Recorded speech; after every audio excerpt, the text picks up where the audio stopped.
Israel Hezbollah চলছে ভয়াবহ যুদ্ধ। এরই মাঝে আমাদের হাতে এসেছে নতুন আরো কিছু তথ্য। জানিয়ে দেব যুদ্ধের পরিস্থিতি নিয়ে সর্বশেষ আপডেট সংবাদগুলো। শুরুতেই থাকবে শিরোনাম। ইসরায়েলের বিপক্ষে হিজবুল্লাহর হয়ে সরাসরি যুদ্ধ ঘোষণা করেছে ইরাক। এদিকে লেবাননের নির্বিচারে হামলা আবারও ইসরায়েলের নাৎসি চরিত্র উন্মোচন করেছে বলেছে হামাস। জানিয়ে দেব লেবাননে ইসরায়েলের নয়া হটকারিতা, কঠোর হুঁশিয়ারি দিল ইরান। এদিকে লেবাননে স্মরণকালের হামলার পর জনগণকে ভিডিও বার্তা নেতানিয়াহুর। সর্বশেষ জানিয়ে দেব চলতি হেমন্তকালই যুদ্ধের ভবিষ্যৎ নির্ণয় করবে বলেছেন জেলেনস্কি। শুনছিলেন আন্তর্জাতিক গণমাধ্যমে প্রকাশিত সর্বশেষ আপডেট সংবাদগুলোর শিরোনাম। এবারে জানাবো বিস্তারিত। ভিউয়ার্স, আজকের সংবাদ সম্পর্কে আপনার মূল্যবান মতামত লিখে জানান। জানিয়ে দিন কোন স্থান থেকে এই সংবাদ শুনছেন অথবা দেখছেন। ভিডিওটি ভালো লাগলে লাইক, কমেন্ট, শেয়ার করে সবার আগে সবশেষ আপডেট সংবাদ পেতে চ্যানেলটি সাবস্ক্রাইব করে পাশের বেল বাটনে প্রেস করুন।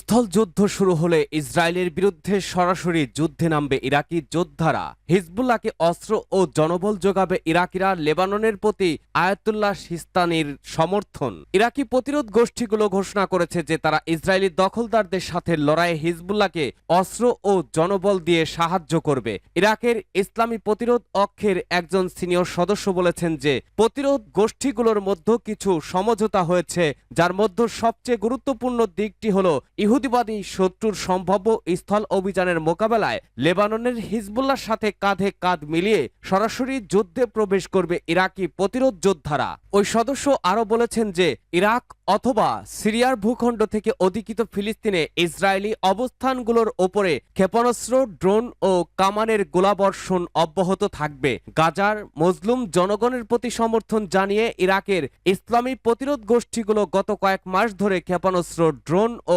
কামানের গোলা হামলা চালিয়ে আসছে ইসরায়েলি অবস্থানগুলোর ওপরে। ইরাকের ইসলামী প্রতিরোধ জোটের মধ্যে রয়েছে পপুলার মোবিলাইজেশন ইউনিট, কাতাইব হিজবুল্লাহ বা হিজবুল্লাহ ব্রিগেড, হারাকাত হিজবুল্লাহ আন নোজাবাহ ও সাইয়াদুস সুহাদা, ইমাম হুসাইন আলাইহিসসালাম ব্রিগেড সহ কয়েকটি সংগ্রামী দল ও গ্রুপ। এদিকে ইরাকের শীর্ষস্থানীয় আলেম আয়াতুল্লাহ সিস্তানি লেবাননের ওপরে ইহুদিবাদী ইসরায়েলের পাশবিক হামলা বন্ধে সর্বাত্মক প্রচেষ্টা চালানোর ও অত্যন্ত জরুরি ভিত্তিতে পদক্ষেপ নেওয়ার আহ্বান জানিয়েছেন। তিনি লেবাননের প্রতি নিজের সংহতির কথাও ঘোষণা করেছেন।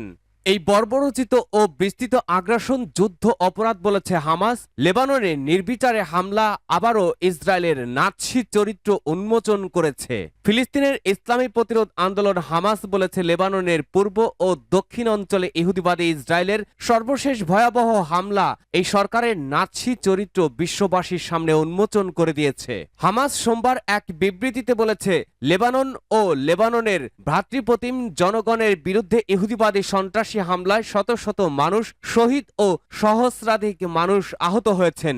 বিবৃতিতে বলা হয়েছে হামাস এই বর্বরোচিত ও বিস্তৃত আগ্রাসনকে যুদ্ধ অপরাধ বলে মনে করে। এই আগ্রাসনে ইহুদিবাদী শত্রু নাৎসির চরিত্র প্রকাশ হয়ে পড়েছে। গাজা উপত্যকায় নিজের ঘোষিত লক্ষ্যগুলো অর্জন করতে না পেরে নেতানিয়াহু এখন সর্বত্র যুদ্ধ ছড়িয়ে দেওয়ার চেষ্টা করছে। লেবাননের দক্ষিণ অঞ্চলীয় শহর ও গ্রামগুলোর উপরে সোমবার সকাল থেকে ইসরায়েলি বিমান হামলায় অন্তত 500 জন নিহত ও 1,500-এর বেশি মানুষ আহত হওয়ার পর হামাস এই প্রতিক্রিয়া জানিয়েছে। লেবাননের স্বাস্থ্য মন্ত্রণালয় জানিয়েছে ইসরায়েলি হামলায় নিহতের মধ্যে বহু নারী ও শিশু চিকিৎসা কর্মী রয়েছেন। ইসরায়েলের সোমবারের আগ্রাসনের আগে লেবাননের হিজবুল্লাহ ইসরায়েলের বিভিন্ন অবস্থান লক্ষ্য করে রকেট ও ক্ষেপণাস্ত্র হামলা চালায়। ইসরায়েলের ভয়াবহ সাইবার সন্ত্রাসী হামলা সহ হিজবুল্লাহর একজন শীর্ষস্থানীয় কমান্ডারের ওপর ইসরায়েলি হামলার জবাবে ইসরায়েলের ওইসব হামলায় হিজবুল্লাহর একজন শীর্ষস্থানীয় কমান্ডার শহীদ হন এবং বেতার যোগাযোগের যন্ত্র পেজারের পেতে রাখা বোমায় বিস্ফোরণ ঘটিয়ে ইসরায়েল শহীদ করে লেবাননের হিজবুল্লাহর কয়েক ডজন সদস্য সহ সর্বস্তরের বেসামরিক জনগণের অন্তত 50 জনকে। ইরানের পররাষ্ট্র মন্ত্রণালয়ের মুখপাত্রের বিবৃতি, লেবাননে ইসরায়েলের নয়া হটকারিতা কঠোর হুঁশিয়ারি দিল ইরান। লেবাননের নয়া হটকারিতার ব্যাপারে ইহুদিবাদী ইসরায়েলের প্রতি কঠোর হুঁশিয়ারি উচ্চারণ করেছে ইরান। তেহরান বলেছে লেবাননের শহর ও গ্রামগুলোতে হামলা চালানোর জন্য ইসরায়েলকে ভয়ঙ্কর পরিণতি ভোগ করতে হবে। লেবাননের দক্ষিণ অঞ্চলীয় শহর ও গ্রামগুলোর ওপরে সোমবার সকাল থেকে ইসরায়েলি বিমান হামলায় প্রায় 500 মানুষ নিহত ও 1,500-এর বেশি মানুষ আহত হওয়ার পর এই হুঁশিয়ারি দিল ইরান। গত প্রায় 1 বছর ধরে ইসরায়েল ও লেবাননের হিজবুলার মধ্যে সীমান্ত অতিক্রমীর হামলা ও পাল্টা হামলা হলেও একদিনে এমন ভয়ঙ্কর হামলা আর চালায়নি তেল আবিব। ইরানের পররাষ্ট্র মন্ত্রণালয়ের মুখপাত্র নাসের কানআনি সোমবার সন্ধ্যায় এক বিবৃতিতে লেবাননের দখলদার ইসরায়েলি সেনাদের ভয়াবহ হামলার তীব্র নিন্দা জানান। তিনি এই ধরনের মানবতাবিরোধী হামলার ব্যাপারে নীরব থেকে উল্টো তেল আবিবকে সব রকম পৃষ্ঠপোষকতা দেওয়ার জন্য পশ্চিমা দেশগুলোর করা সমালোচনা করেন। কানআনি বলেন, প্রায় 1 বছর ধরে গাজা উপত্যকায় ফিলিস্তিন জনগণের ওপরে গণহত্যা চালিয়ে ইসরায়েলের পিপাসা মেটেনি। এবার সে লেবানন সহ গোটা পশ্চিম এশিয়া অঞ্চলকে যুদ্ধের দাবানলে পোড়াতে চায়। তিনি ইহুদিবাদী ইসরায়েলের এই বেপরোয়া আচরণের লাগাম টেনে ধরতে জরুরি ব্যবস্থা নেওয়ার জন্য জাতিসংঘ নিরাপত্তা পরিষদের প্রতি আহ্বান জানান। এদিকে লেবাননে স্মরণকালের হামলার পর জনগণকে ভিডিও বার্তা নেতানিয়াহুর। স্মরণকালের সবচেয়ে ভয়াবহ হামলার প্রায় 500 মানুষ নিহত হওয়ার পর ইসরায়েলি প্রধানমন্ত্রী বেঞ্জামিন নেতানিয়াহু লেবাননের জনগণের উদ্দেশ্যে বলেন, আপনারা হিজবুলার জন্য মানব ঢাল হবেন না। কয়েকদিন ধরে লেবাননের হিজবুল্লাহ গোষ্ঠী ও ইসরায়েলি বাহিনীর মধ্যে পাল্টাপাল্টি হামলা চলছিল।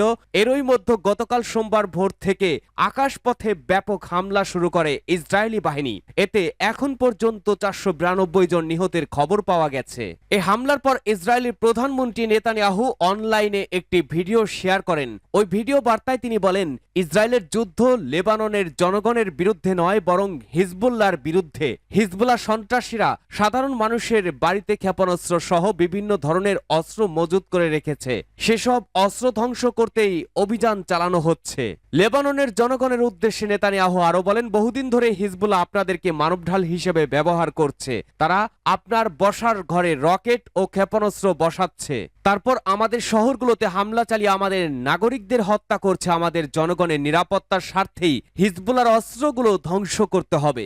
ইসরায়েলি প্রধানমন্ত্রী বলেন, আমাদের সেনারা আপনাদেরকে ধ্বংসের পথ থেকে সরে আসার আহ্বান জানাচ্ছে। আপনারা তাদের কথাকে গুরুত্ব দিন। হিজবুল্লাহর জন্য নিজের জীবন বিপন্ন করবেন না। হিজবুল্লাহ লেবাননকে বিপদে ফেলতে চাইছে উল্লেখ করে নেতানিয়াহু বলেন, হিজবুল্লাহ লেবাননকে বিপদে ফেলবে, আপনারা এটি দেবেন না। দয়া করে ধ্বংসের পথ থেকে সরে আসুন। আমাদের অভিযান শেষ হলে আপনারা নিরাপদে বাড়ি ফিরতে পারবেন। চলতি হেমন্তকালই যুদ্ধের ভবিষ্যৎ নির্ণয় করবে বলেছে জেলেনস্কি। মার্কিন নেতৃত্ব ও জাতিসংঘের শীর্ষ নেতাদের সঙ্গে বৈঠকে ইউক্রেনের প্রেসিডেন্ট কূটনৈতিক সাফল্যর আশা করছেন।